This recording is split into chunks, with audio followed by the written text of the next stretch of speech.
Vi racconto un attimo la nostra esperienza. Yeah, well, my experience is what I want to tell you about. I want to thank CIB for organizing this extremely interesting conference. We have been cooperating with the CIB for years, and we believe that the synergies we created are very important to promote agroenergy in the farming sector.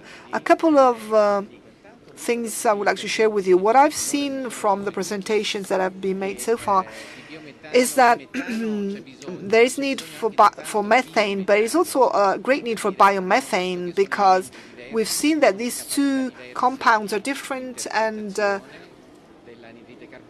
they've got a different impact in terms of CO2 emissions. Their added value is different. And the second aspect that I saw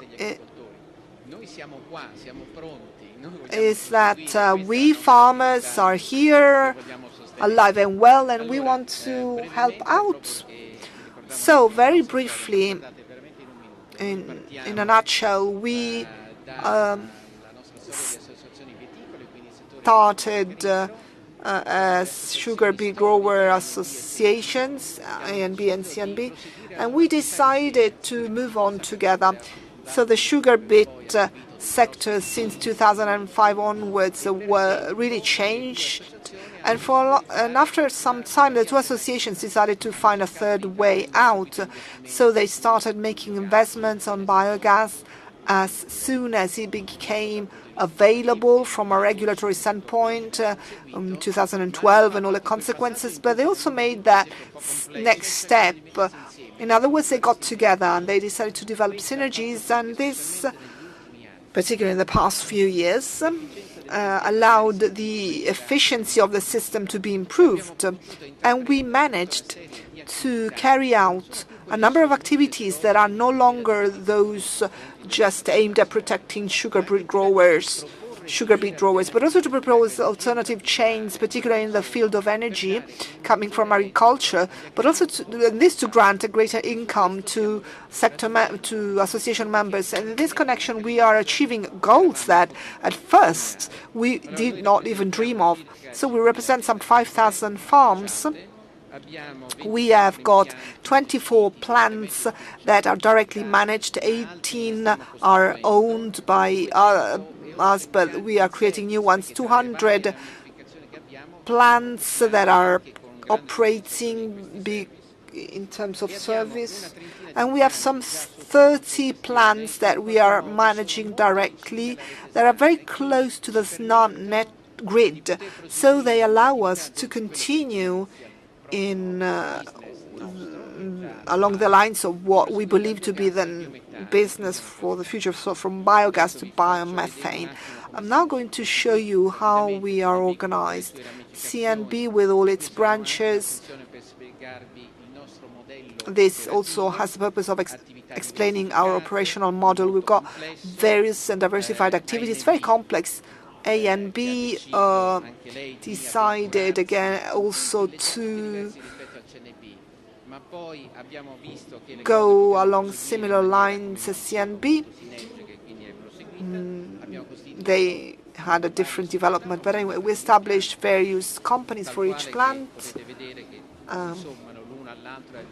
So we get overall to those 18 plants owned by the associations. A&B is a bit more complex because we deal with many things, but this is just to give you an idea of our system, where it came from and where it is going. So what are our needs? Well, diversify sources of income for our members, integrating income in a different way compared with the past by exploiting all the opportunities that we are afforded by regulations and market opportunities, and integrating and consolidating our agricultural system that in Italy traditionally has always been very much sensitive to market ups and downs, and so it does not really have the ability to stay in a constant way on the market, but this is essential for us to move forward.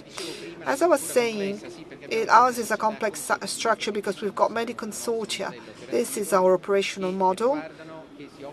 And they deal, each and every one, they manage a different plant, biogas plants, but we have already established some companies for biomethane within this consortia-based companies. We've got individual farms, farm cooperatives belonging to the association that play an important part, not just in terms of quantitative terms, but also in terms of system governance.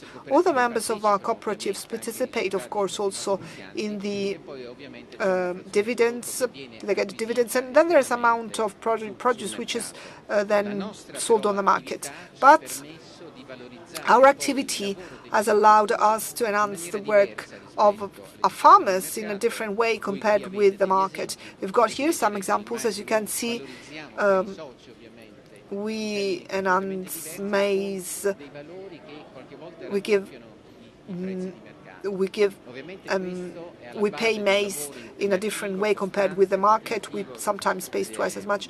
It requires a lot of work, of course, and on an everyday basis. Of course, there are all sorts of difficulties also at the level of the plants, but the results we get are very satisfactory. So these are average results, average values that we can propose. So, based on our experience in the field of biogas, we now want to continue with our activities, exploiting as much as we can our biogas plants, but also, this is what the regulation tells us, we want to use these and side by side with biomethane plants. We wanted to use the current plants, but in our association we think that having a biogas plant and a biomethane plant, probably these two at the same time is the best option. This is a topic that has to take into account a number of considerations. As my colleague here states, Gabriele Lanfredi, we are farmers, so we want to stay very much rooted to the ground. We start from our history, and it means that we start from sugar beets, also in the use of byproducts, and we have summarized the situation in a chart, which is not what happened last year, but more or less, these are the figures. 35,000 hectares where we grow sugar beets, producing some 300,000 tons of pulp, 200,000 tons of leaves and waste, and this should be enough to feed some 30 plants, 50% of the needs of these plants. For us, the use of these byproducts also for biomethane purposes is an essential element because compared with biogas, you know that dynamics are quite different. As far as yields are concerned, you can see the difference between a biogas and a biomethane plants according to our own estimates. So in the case of 1 megawatt related plant, we got 300 for 8,500 hours a year, for 2,550,000 cubic meters of methane per year, for a turnover of 1,349,000, and then you have to sum the value of the biomethane molecule, which we estimated around 0.2 per cubic meter. That will give us an income of 510,000 for over 1,859,000 euros. In the case of biogas, we've got these figures. 2.2 million, and you can see that there's a big difference, 400,000 euro. That represents the sustainability of this mechanism. And it is on this that we have to focus to exploit at best the byproducts that are currently available, to support this new biomethane plant. Come vi facevo vedere nella diapositiva nella slide precedente, è la possibilità di avere dei sottoprodotti. So, as I was saying, byproducts are particularly important, and you can see some of them here. For example, nell'avere una disponibilità in un raggio di for example, foul dung or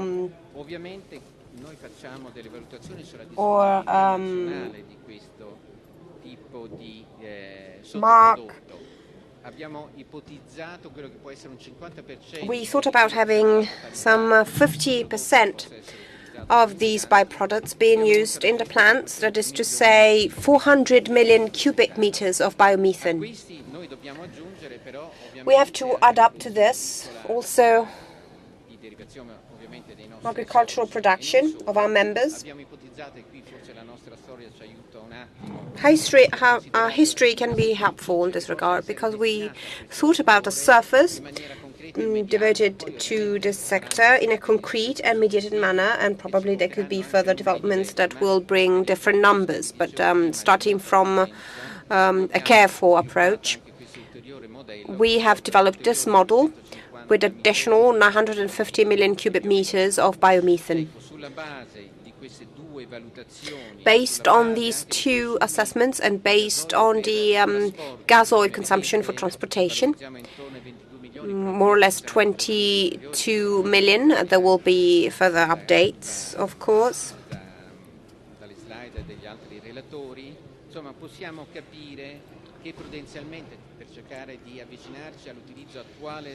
We might infer that to reach a fraction of biomethane and methane and biomethane in particular, we might record some 10% easily. But hopefully this is going to develop based on trends that have been observed also by the previous speakers. So 1.3 billion cubic meters of biomethane, that can be a result to be possibly achieved soon. There are sustainability factors to take into account as well. Our biomethane projects have to be based on the availability of these byproducts and, of course, the agricultural produce of our members who are willing to participate. Please note that we have already established 2 companies, new companies, and 2 more are about to be established. Then, of course, we have to consider also arable land for digestate. We need bigger surfaces. And this is not something to be underestimated, because there are logistic difficulties to consider when it comes to projects like these, and then technology, the grids, the upgrading that we have to put in place. These are all things that before starting with the project must be taken into due account. It is also important to rely on a positive attitude on the part of institutions, of course, when we are approaching a new project.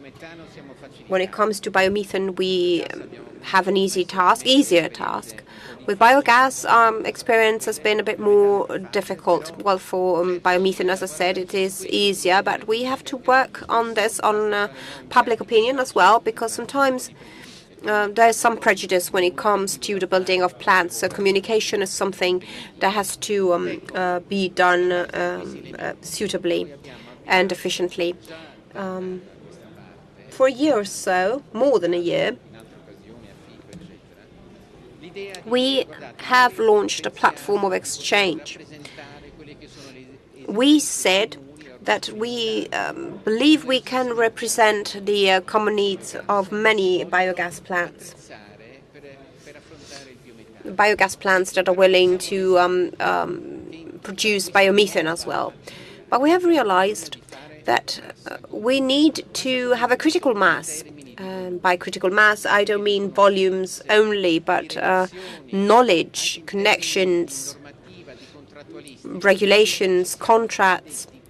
So we thought about establishing this platform, a platform that has been joined by more than 130 plants, and others have expressed their intention to join, because our network is pretty big right now. So for a year or so, we have started working on this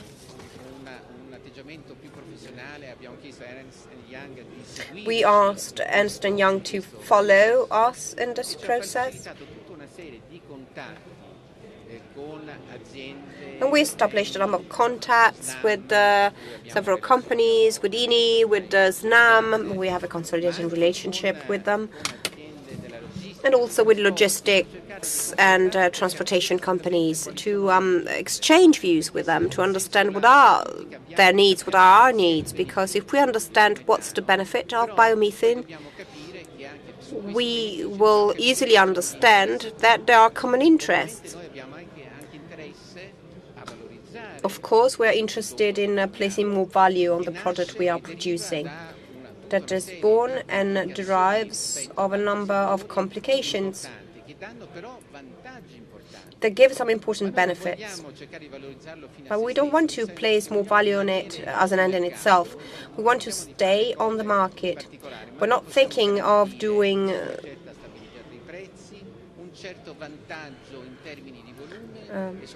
crazy things.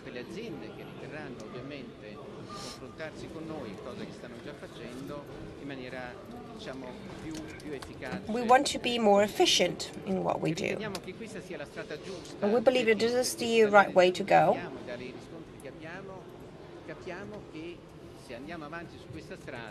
Because if we go along this road, we will be able to have at least 20 plants in a short time, and to make sure that all the supply chain can grow rapidly. We have seen that there are many parts of our country showing that we're still far. We can think of being efficient also in southern Italy, and we will find some solutions that are common. So I think this is the general concept that has driven us along this road. The results are particularly significant and encouraging for us. Of course, we have realized that there are some specific needs. We hoped that biomethane per se was an added value, but we have realized that apart from the general idea, the market price is what makes the difference. Beautiful, very green, but well, the cost of methane is this. Maybe this is something we should think of, because biomethane is something more. It is something that we need for the environment, that we need for our farms. So it's full-fledged sustainability. So there's an enhancement of byproducts that otherwise would have no value. There's a reactivation of the agricultural supply chain in some areas of our country that is undergoing difficulty. So we are actually finding solutions that weren't available in the past.